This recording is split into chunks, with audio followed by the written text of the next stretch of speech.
Bonjour. Nous sommes ici sur le versant ouest de la cordillère des Andes, du côté péruvien, c'est-à-dire au sud du Pérou. Et nous sommes sur la route principale ici sur ces régions. C'est ce qu'on appelle la panaméricaine, la route panaméricaine qui va traverser carrément les deux Amériques en fait, l'Amérique du Nord et l'Amérique du Sud face du Pacifique. Nous sommes là sur ces régions, ou cette région principalement, c'est pour une raison bien définie, c'est de voir un petit peu et de survoler ce qu'on appelle les lignes de Nazca. Ce sont des lignes, bon, je vais m'arrêter ici tout de suite pour vous parler, enfin, pour vous montrer de quoi il s'agit. Ce sont des lignes que l'on trouve tracées sur le sol de cette région qui va se limiter entre Nazca, c'est une région déserte en fait, et Palpa, ici là, une ville, enfin une petite ville au nord. Et voici de quoi on parle. Il s'agit de lignes qui sont tracées sur la surface du sol et on n'a jamais su à quoi ça peut correspondre et quel est le mobile, si on peut dire, quel est l'objectif pour les avoir tracées un petit peu de telle sorte. Bon, ce sont des lignes parfois, ils sont limitées à quelques centaines de mètres, parfois elles sont très très longue de plusieurs kilomètres, comme vous pouvez voir ici. Là, c'est la route principale, bien sûr, c'est la panaméricaine. Mais là, c'est certainement quelque chose qui existait. Peut-être c'était une route ancienne, c'est possible. Mais il y a beaucoup de questions que l'on va poser, bien sûr, à propos de ces lignes. Pas seulement les lignes, parce qu'à côté des lignes, bien sûr, il y a des dessins. Il y a des dessins d'animaux, dessins de plusieurs dizaines de mètres, sinon parfois de centaines de mètres. Et ce qui est encore beaucoup plus bizarre, c'est que l'on ne peut pas voir on ne peut pas vraiment voir ces dessins depuis la surface du sol. C'est-à-dire que on peut les voir que à partir d'un avion ou à partir d'une hauteur de plusieurs dizaines de mètres, soi-disant, ou même plus. Nous sommes ici à quelques 2700 pieds au-dessus du sol, donc nous sommes à peu près, disons, 600, 800, disons à peu près 700 mètres au-dessus du sol, quoi. Donc là, c'est quand même, nous sommes bien positionnés pour voir ces dessins. Et je vais essayer encore une fois de diversifier un petit peu mes sources, pas seulement l'image que l'on voit ici de Microsoft Flight Simulator, mais on va essayer de voir d'autres choses, d'autres images. Mon avion ici, directement sur la carte Little Navmap, que vous pouvez reconnaître que j'utilise parfois pour me repérer. Ben, c'est une carte vraiment très importante parce que ça vous permet d'avoir une carte topographique carrément et les données, pas seulement topographiques, mais beaucoup de choses. Nous venons de dépasser Nazca, donc là, vous êtes ici, nous allons vers une rivière et à ce croisement, à ce coude ici, il y a déjà le premier, bon, on va voir déjà le premier dessin juste à ce niveau ici, tout de suite. Voilà, je vous donne moi ici une idée où nous sommes. Ça, c'est le Pérou, bien sûr. Et Lima, c'est la capitale du Pérou.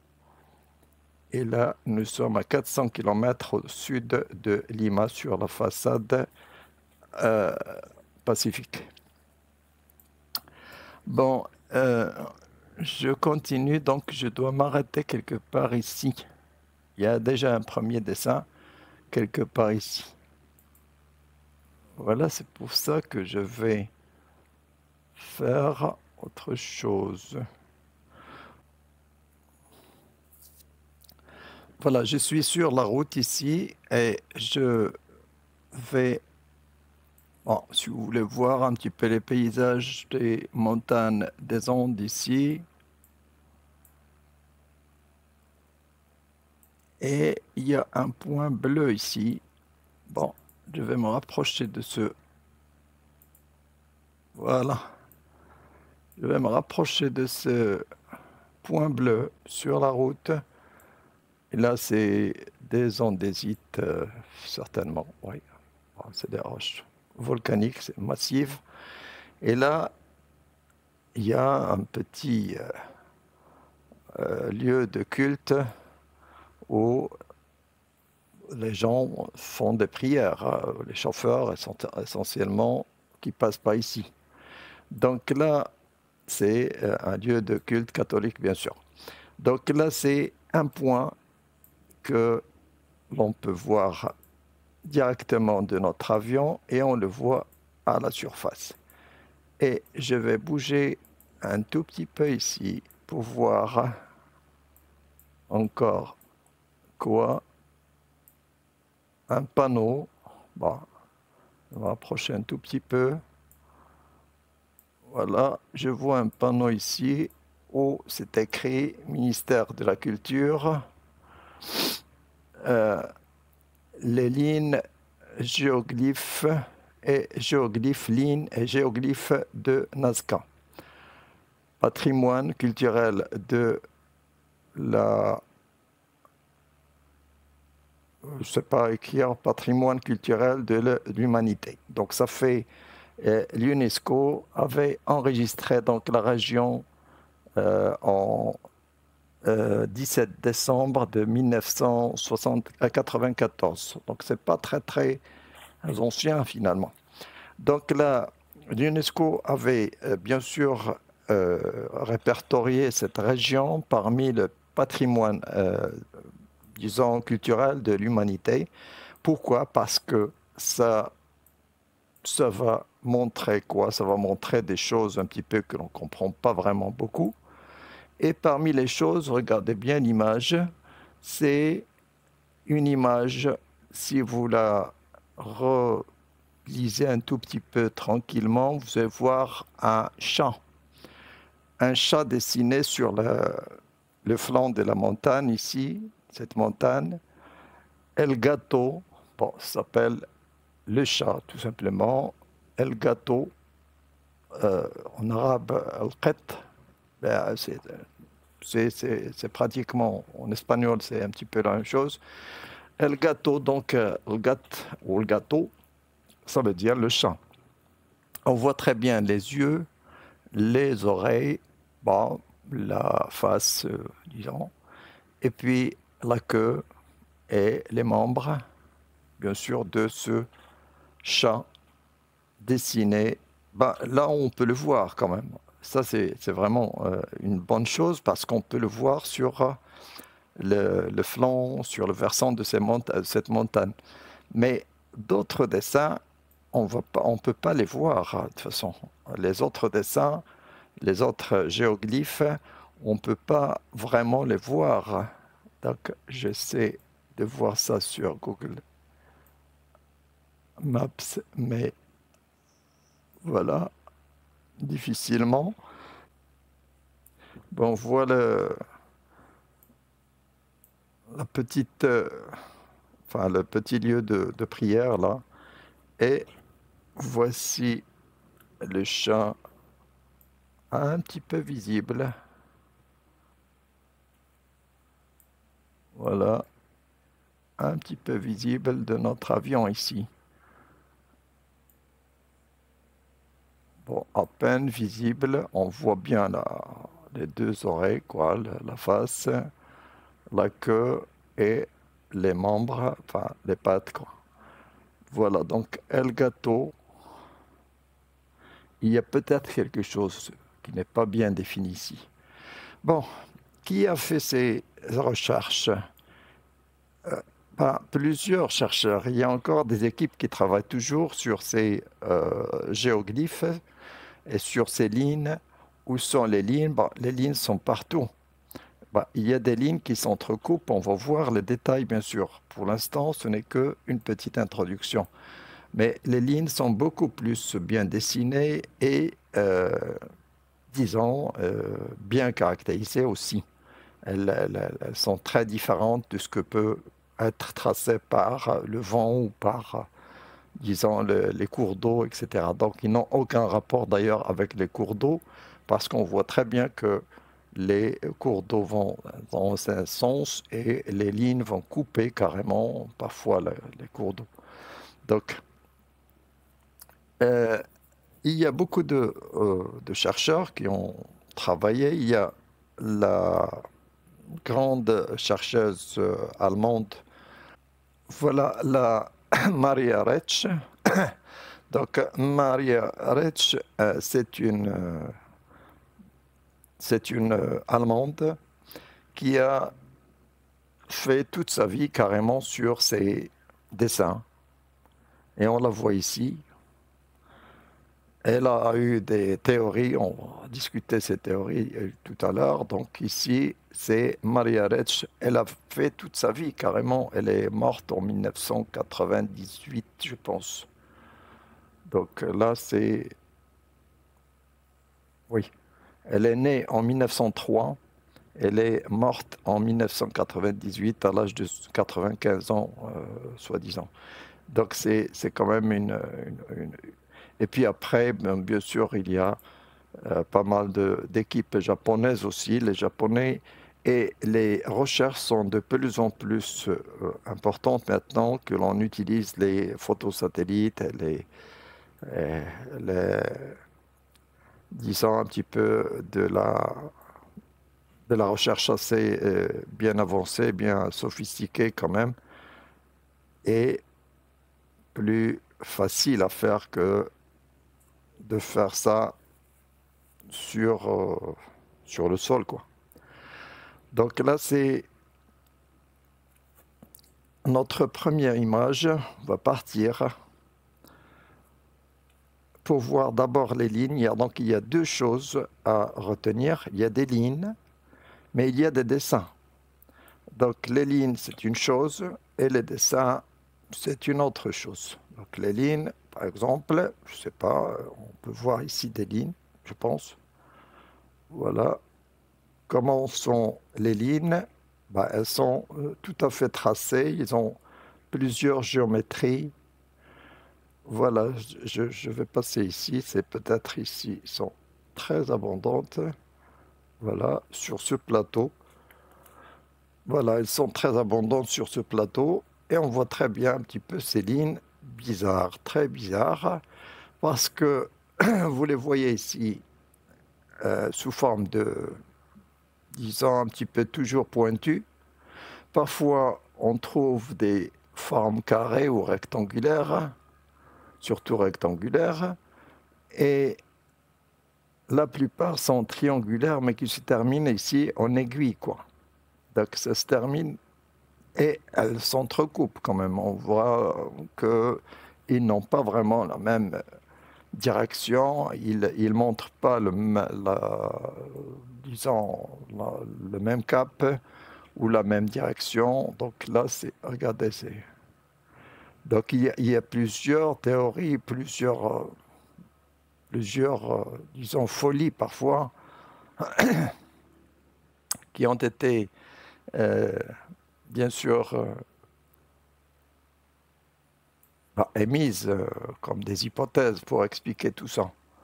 Donc voilà, les uns ont dit que ce sont des pistes des extraterrestres, bah, les autres ont... Mais, bien sûr, il n'y a pas jusqu'à maintenant une explication qui colle vraiment et qui peut être rationnelle, quoi. Regardez. Bon, comment on trace déjà ces pistes? Bah, ces pistes sont tout simplement tracées d'une façon très simple, c'est-à-dire on enlève carrément les cailloux et on laisse un petit peu le sol qui est gypseux plus ou moins ou blanchâtre. Bon, les cailloux de la surface sont brûlés par le désert parce qu'il s'agit ici d'un désert qui ne reçoit pas plus de 30 millimètres par an. Donc ça veut dire que c'est très sec. Et bien sûr, on, on enlève, donc on dégage la surface du sol et on laisse un petit peu cette surface. Bah, euh, quand est-ce que c'est déjà fait? Bon, cette civilisation à laquelle on va associer ces traits, ces lignes, etc., elle a été définie dans l'histoire entre moins 600, moins 500, moins 500 ans, donc 5 siècles avant Jésus-Christ, jusqu'à 5 siècles après Jésus-Christ.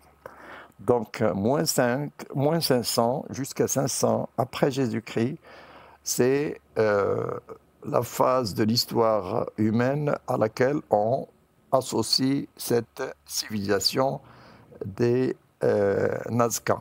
Ça s'appelle Nazca, tout simplement, c'est la civilisation Nazca dans la région ici, dans ce secteur du sud du Pérou. Donc la civilisation Nazca, ou Nazca comme la région, c'est entre moins 500 et plus 500. Donc 1000 ans, ça, quand même, ça a duré 1000 ans. C'est pas un siècle ou deux, mais c'est bien 10 siècles. Bon, si l'on peut voir les lignes, à côté des lignes, il y a bien des dessins. Parfois difficiles à voir. Regardez, il y a un dessin de poussin ici. Bah, ce n'est pas un poussin, c'est-à-dire un petit poussin avec un bec. Ou je ne sais pas, bon, ça peut avoir l'allure d'un poussin. Dans tous les cas, il y a un arbre. Regardez, bon, si je peux... Ouais, je peux faire autrement.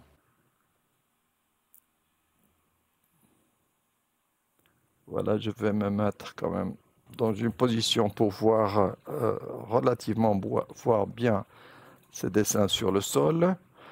Donc, je vois les deux dessins.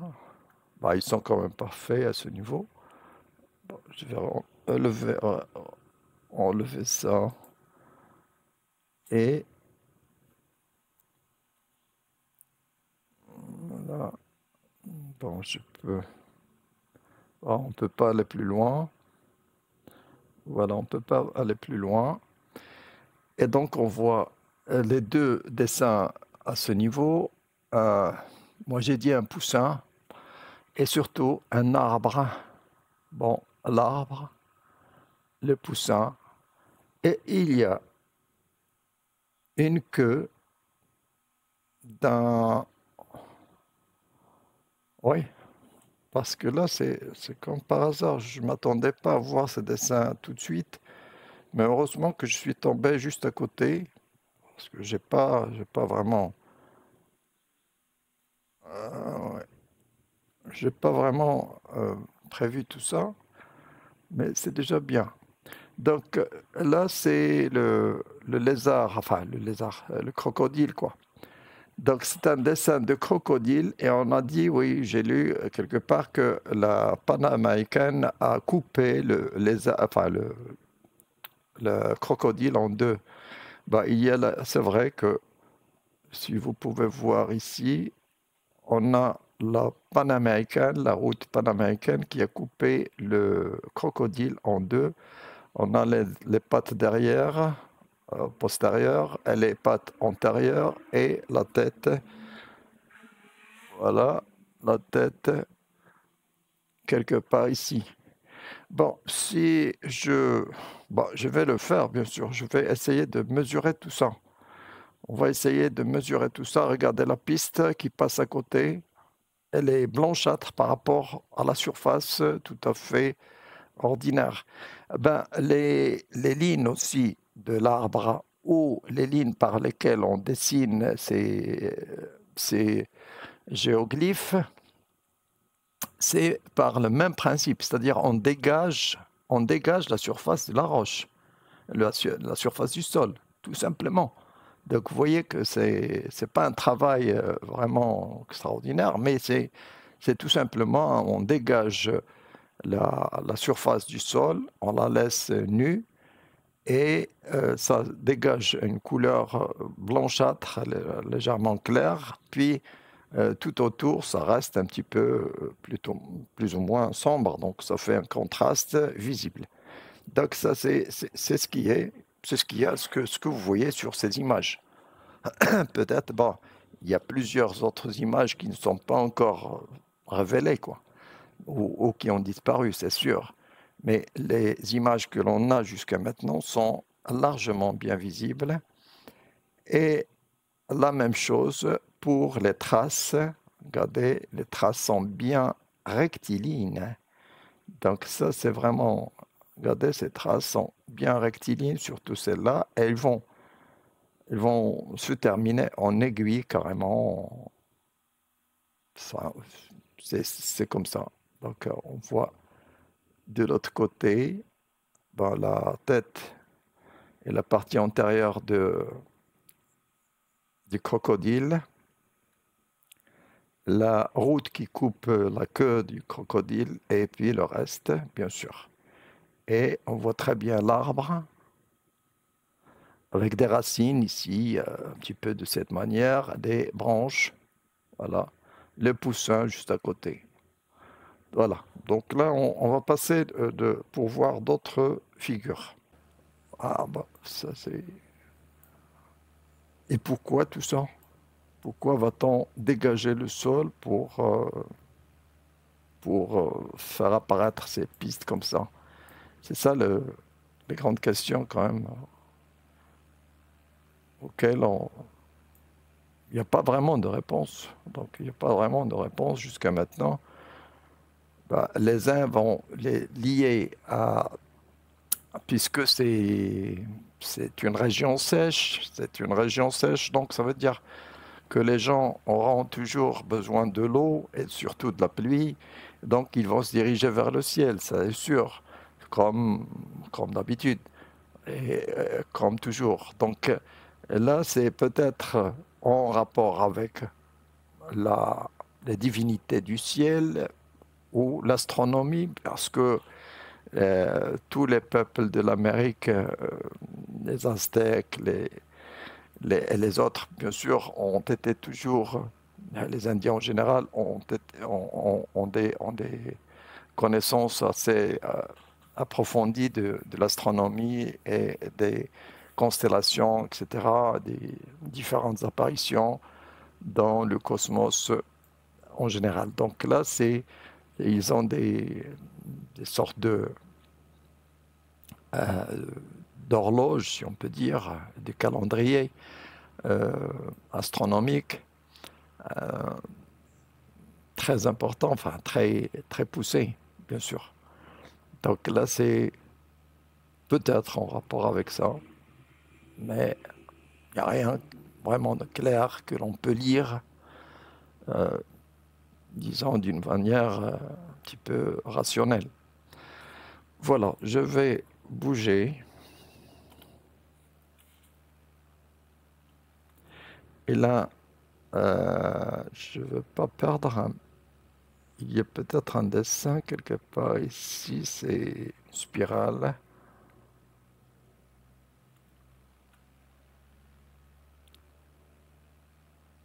Voilà, regardez les lignes là. Je vous montre les lignes. Et je vais faire le tour. Regardez cette ligne là. C'est vraiment extraordinaire. Regardez, ça se termine ici. Il y a les autres.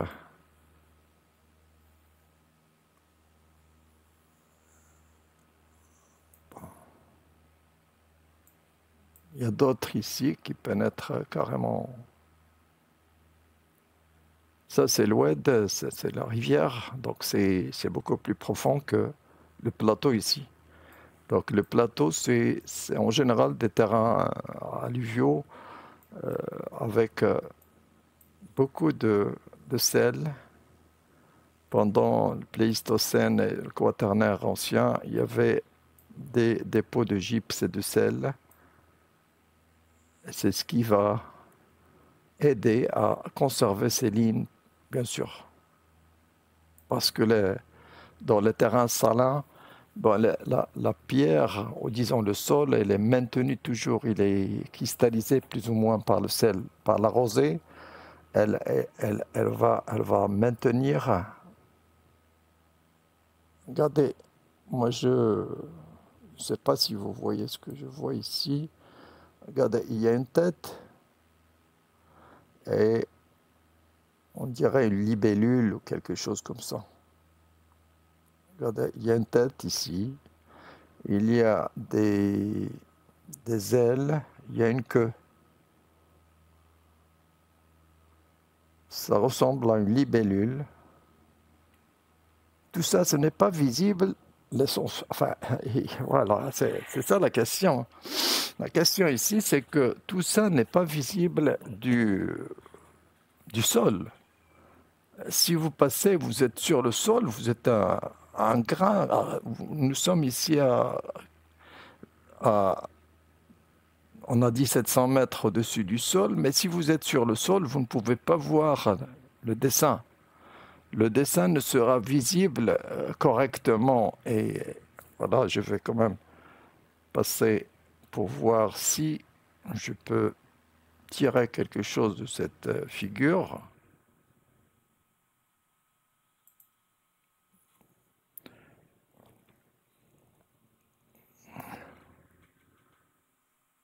Bon, nous sommes à peu près quelque part ici.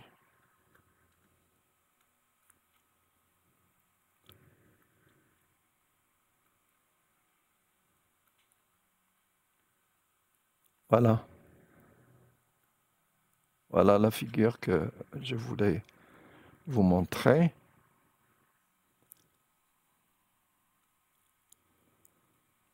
C'est celle-là. Voilà, je dirais une libellule, quoi. Parce qu'elle n'est pas visible. Je ne sais pas si on a découvert ou non, mais c'est sûr quand même.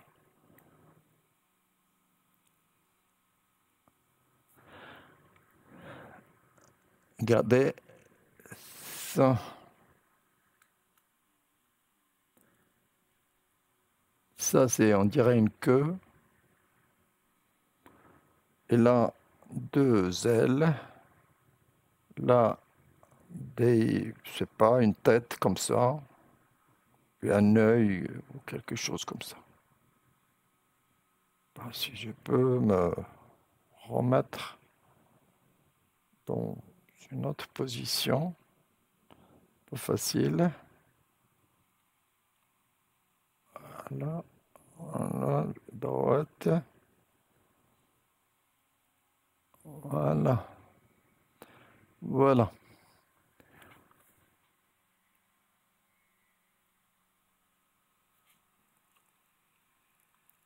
Vous voyez, il y a des lignes vraiment rectilignes, ça. C'est extraordinaire quand on voit un petit peu la linéarité, enfin, et disons, l'aspect rectiligne de ces lignes. On dirait que c'est tracé vraiment à la règle, quoi. Il y a un trait, il y a des traits ici, on dirait des mandibules ou quelque chose comme ça. Il y a des ailes, quelque chose comme ça. J'ai pas vu, moi, cette figure parmi les figures que l'on cite en général dans les lignes de Nazca. Les lignes de Nazca, on va voir un petit peu.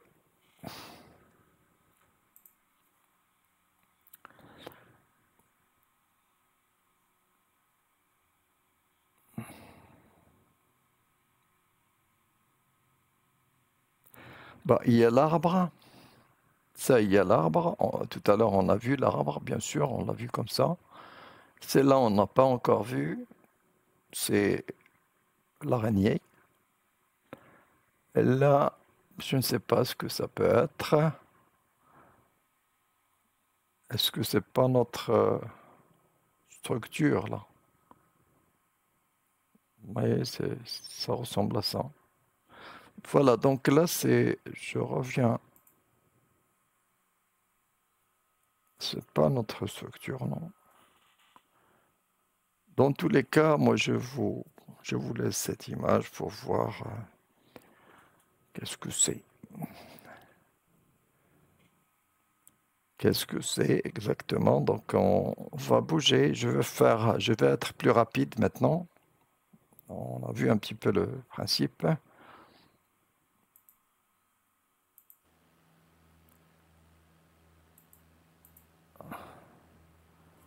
Trouve quelque part dans cette région, dans ce secteur.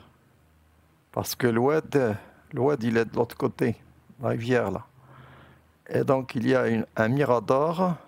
Bon, c'est ce que je vais faire. Je vais essayer de voir. Bah, c'est une région très touristique, je vous l'ai pas dit. Bon, Palpa se trouve à 25 km, Ica 17, Lima 420 km, si vous allez dans cette direction. Voilà. Je vais passer dans le Mirador ici. Voilà. Et il y a des touristes. Regardez, il y a des gens qui montent ici pour voir. Ben, il y a plusieurs choses, plusieurs façons de voir les structures que l'on vient de voir se trouvent ici dans ce secteur. Bien sûr, je ne peux pas les atteindre depuis le sol. Il y a les touristes qui montent. Apparemment, c'est leur voiture, sûrement. Et ils se mettent en haut pour voir les structures d'en haut, parce qu'on ne peut pas les voir d'en bas. Donc il faut bien s'installer un petit peu à une grande hauteur, ici 50 mètres à peu près, quelque chose comme ça, pour se mettre, pour voir au moins l'allure générale des dessins. Donc vous voyez, on vous dit ici 1 $ pour monter voir 1 $. C'est pas très cher, bien sûr. C'est ce qui est écrit. Donc toujours Linéa, géoglyphe de Nazca.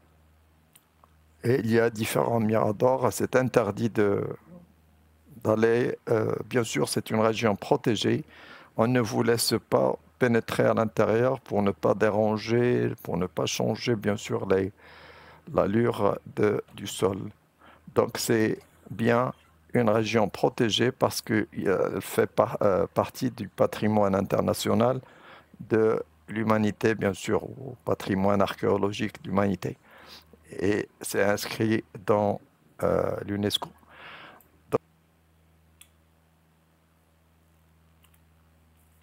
Euh, voilà.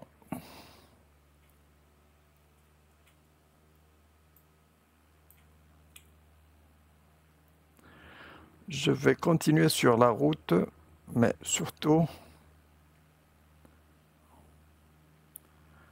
là, bien sûr, c'est,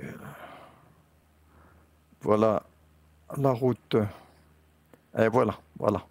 J'ai pas voulu rater cette image ici parce que je sais qu'elle est très proche. Moi, j'ai fait déjà une petite étude quand même. C'est, voilà. La spirale ici, regardez encore une fois, une spirale. Et pas seulement une spirale, il y a des images ici quelque part. Il y a des images là, on le voit. Bon, mais je vais encore descendre pour voir.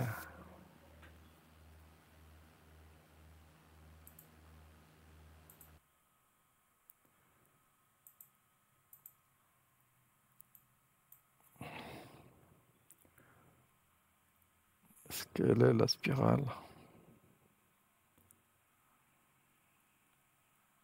Voilà la spirale.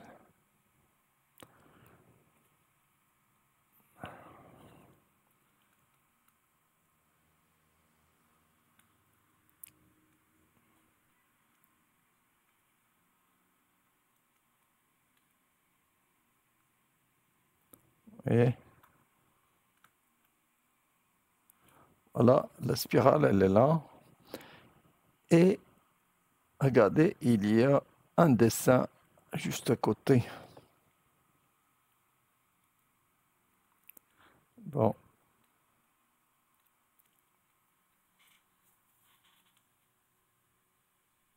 Il y a la spirale. Mais est-ce que c'est la spirale ou le labyrinthe? Parce qu'il y a deux choses, il y a la spirale et il y a le labyrinthe. Bon, ici, je ne sais pas, mais c'est la figure qui nous intéresse, nous, c'est pas vraiment le nom. Ben, il y a des noms qui sont donnés à ces sortes de structures circulaires avec soit labyrinthe, soit spirale. Il y a une autre figure, regardez ici. Je ne sais pas si vous le voyez, mais il y a certainement une figure ici. Bon, je ne sais pas, c'est une fleur ou quelque chose comme ça. Voilà. Si l'on cherche le... Voilà.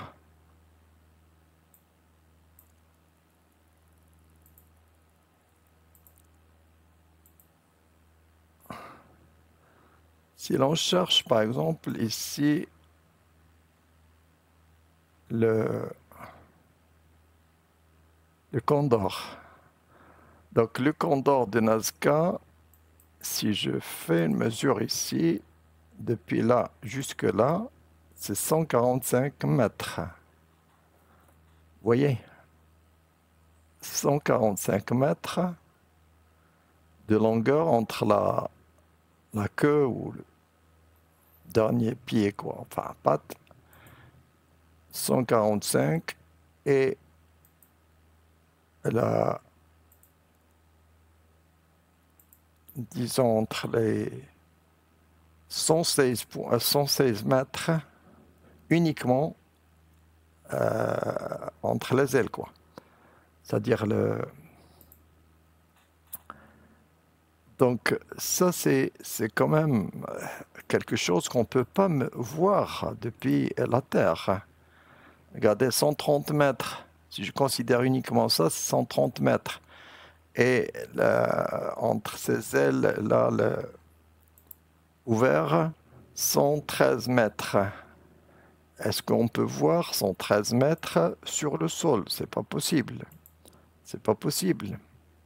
On ne peut même pas avoir une idée de la grandeur de ce dessin, sauf si on se met dans une altitude très grande. Regardez, les pistes, vous pouvez les chercher vous-même sur Google Maps si vous voulez. Ils sont parfois creusés, carrément, parfois creusés, parfois dégagés, uniquement le sol qui est dégagé, mais parfois c'est vraiment un petit peu creusé. Ça se voit, le relief, il est... Bon, je vais voir la dernière image.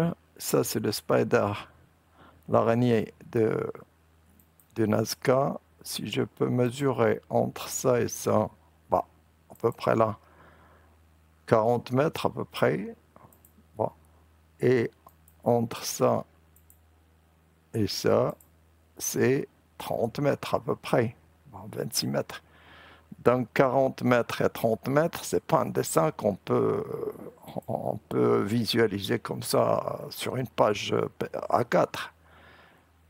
Regardez, il y a une image très mal sortie ici. Regardez. Très mal, enfin, un dessin. Donc là, c'est les quelques lignes. Regardez les lignes. Voilà.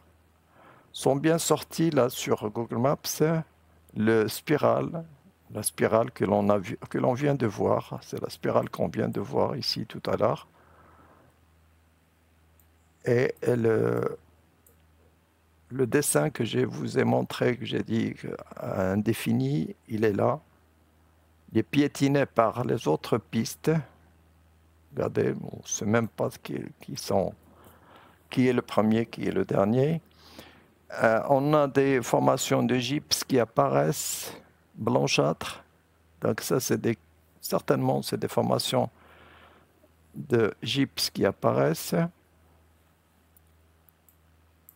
Voilà, ça se voit ici. C'est certainement du gypse. Voilà, donc là, le Condor, on l'a vu, on vient de le voir. Quoi encore que le labyrinthe, c'est ce que l'on a vu tout à l'heure, la dernière spirale, c'est le labyrinthe, c'est ça. Moi, j'ai permuté les noms. J'ai dit que spirale au départ ou labyrinthe, et puis là, c'est le labyrinthe, la première, c'est la spirale. Donc, la spirale, et puis, bon, oui, un hominidé, voilà. Regardez ça aussi, l'hominidé ou le bird, hummingbird. Donc, hummingbird, donc ça, c'est un oiseau un petit peu, c'est pas utopique. Regardez. Et si l'on fait un petit peu encore la même chose, regardez, on mesure, c'est 54 mètres. Et l'envergure ici, regardez, c'est 65 mètres. 65 mètres en envergure. Et puis ici, si je mesure depuis là jusqu'à là, c'est plus de 100 mètres, à peu près 100 mètres. 94 mètres. Donc vous voyez que ce n'est pas des figures que l'on peut voir. Et puis ces pistes-là. Voilà. Regardez la piste. Elle est dégagée. Surtout, on voit le relief ici. Il est relativement creusé, comme celle-là aussi. Et les pistes, regardez, ça fait combien de mètres? Voilà, c'est 350 mètres. Et là, 350 mètres. Et là, cette piste-là, regardez, 500 mètres, un demi-kilomètre. Donc, vous voyez que c'est pas... Et là, les pistes partent dans tous les sens. Regardez cette piste, on dirait qu'elle est bien faite.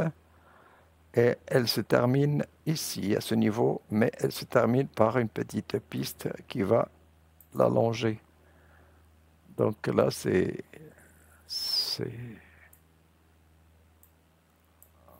bizarre, c'est très très bizarre.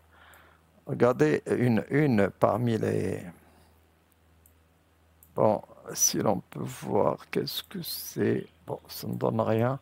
Parmi les choses les plus bizarres pour moi, c'est surtout cette piste ici. Elle est plus complexe que les autres. Parce qu'apparemment, elle est doublée, je sais pas, elle a une... Ah ben, les aéroports, nos aéroports actuels ressemblent exactement à ça. Vous avez la piste principale et vous avez les taxis, c'est-à-dire le roulage, on fait le roulage à ce niveau pour entrer sur la piste ou pour sortir de la piste. C'est exactement quelque chose qui ressemble beaucoup à un aéroport actuel, quoi. Il y a des pistes de roulage.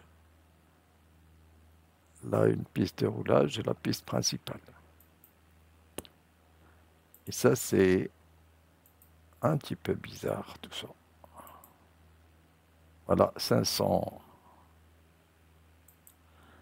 mètres.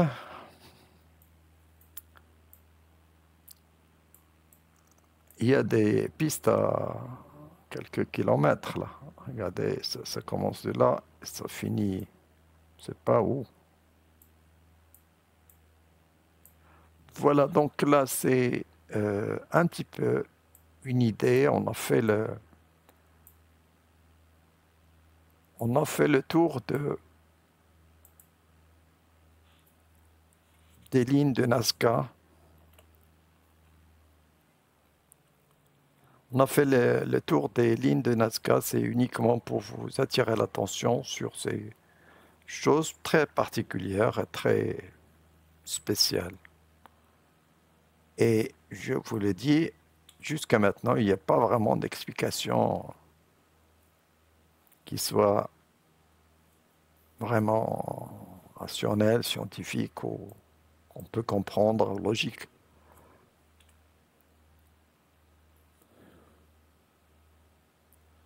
Deux choses, bien sûr.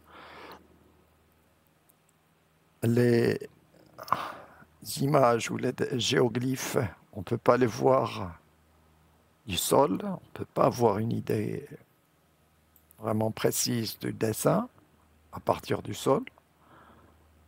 L'autre chose, c'est que ces pistes qui se dirigent dans tous les sens et finissent par soit de forme triangulaire, soit en épine.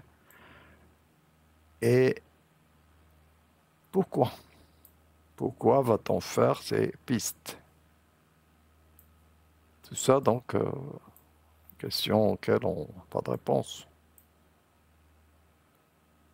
Voilà, donc je vous remercie, je vous dis bonne journée, au revoir.